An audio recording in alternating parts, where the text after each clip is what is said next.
So you are also like that? That in those nervy moments you'd rather not watch because you feel not watching helps? Was that the thing?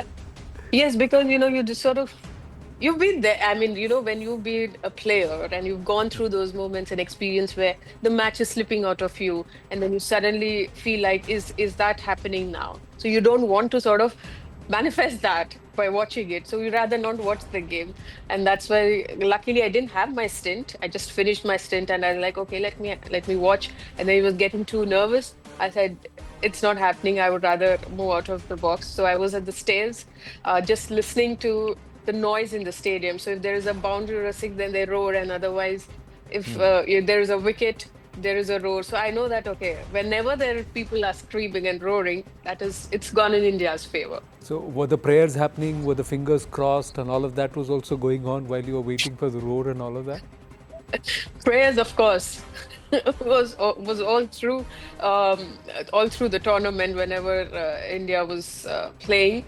But yes, I think we just needed this because every time in the World Cup, each time India went into a World Cup, there've always been high expectation and hopes, and which should be for any a team competing at that level. But then when you come back not crossing the line sort of breaks your heart.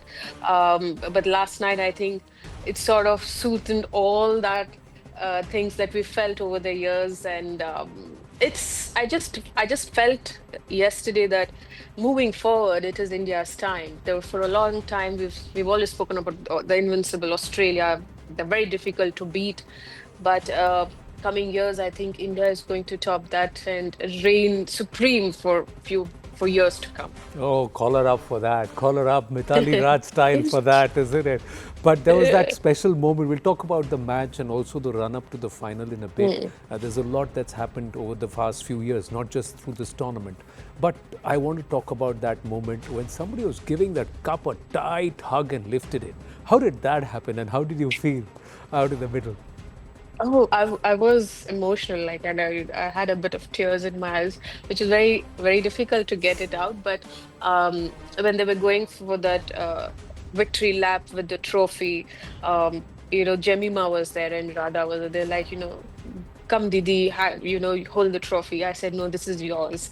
And they were pretty insistent that, I hold the trophy. And I felt like, that's something twice we were so close to getting our hands on it.